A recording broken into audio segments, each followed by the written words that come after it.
يفكر ازاي؟ يقول لك ازاي املك الكمبيوتر ده؟ قال لك انا عندي بعض المهارات هعلم الناس. طب انا ما عنديش مهارات، هتعلم المهارات دي. وراح مركز عليها. قوة التركيز على حاجة تعرفها، قوة التركيز على حاجة تعرفها في منتهى القوة بتحول التحديات الى قدرات. هي دي الروعة.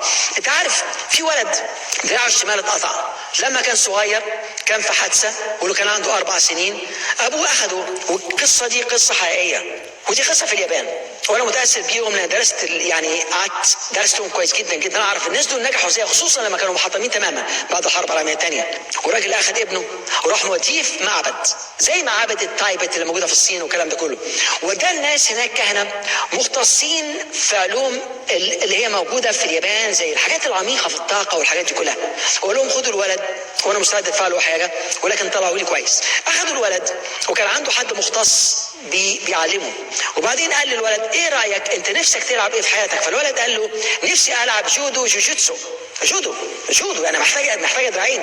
قال له ماشي انا هدربك، بس انا هدربك على حاجه واحده بس عايزك تتعلمها وتبقى رائع فيها. قال له ايه؟ قال له هعلمها لك. دي اسمها بالنسبه للجوجيتسو حاجه اسمها تابانياك، اللي هي بيبقى شخص قدامك بتدخل رجلك جواه وبتاخده من هنا وبعدين بتقلبه بالايد دي مش بالشمال. المهم اللي حصل الولد اتعلمها واصبح رائع فيها.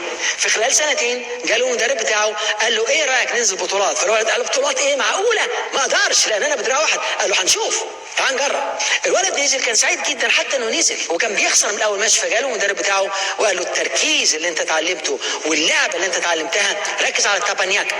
عملها وكسب الماتش. فضل يطلع وكل مره هيخسر يجي له يقول له تابانياك، يروح عاملها. رجع للدور الرابع. في الدور الرابع الولاد كانوا شرسين جدا وكان بيتقتل. جاله المدرب وهو في الارض قال له استخدم التابانياك فكسب. جه الفاينل، الواد بتاع الفاينل معروف ان فيه مجرم جدا وقوي جدا. رجع له قال له استخدم التابانياك، استخدمها وكسب البطوله. قال له تعالى هنا بقى انا عاوز اتعلم ايه حكايه التابانياك دي. قال له التابانياك دي لعبه لما بتستخدمها الشخص الاخر عشان يقاومها لازم يمسكك من ايدك الشمال اللي هو ما عندكش، عشان كده انت بتكسبه. شايفين التحدي اتحول الى مهاره، اتحول الى روعه، اتحول الى قوه. فما تقعدش تضيع وقتك، الوقت عندك وعندنا 24 ساعه كلنا متحدين فيهم. يعني عارف، اقرا، فتش، دور، اعرض خدماتك، اشتغل اي حاجه لا تغضب الله سبحانه وتعالى. انا هنا اشتغلت في كل حاجه في مصر. واحد يقول لي عملتها في مصر؟ طبعا اشتغلت هنا في غسيل الصحون واشتغلت كجرسون، عملت كل حاجه عشان اكسر هذا الحاجز هنا.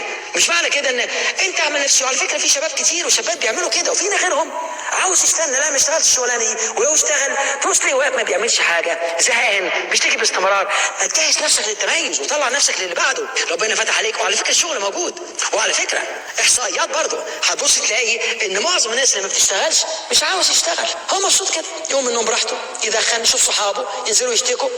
طبعا عنده اصحاب ما بيشتغلوش كلهم قاعدين مكتئبين سوا، كلهم قاعدين يشتكوا من اي حد. يشتموا مين؟ يشتموا اي حد، اي حاجه في اي حته. نقعد ندخن، هي دي قاعده تفيدك في حاجه؟ ما تحط قدراتك في الفعل وتحرك وتاكد ان الله سبحانه وتعالى لن يضيع اجرك اطلاقا، لانه بشرنا ان الله لا يضيع اجر مع سنه عامله.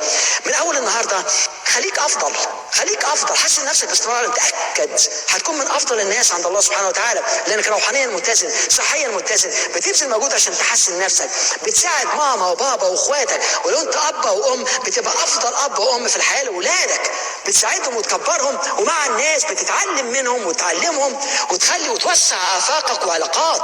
ومن هنا في شغلك خليك افضل حاجه في شغلك، ما تشتكيش.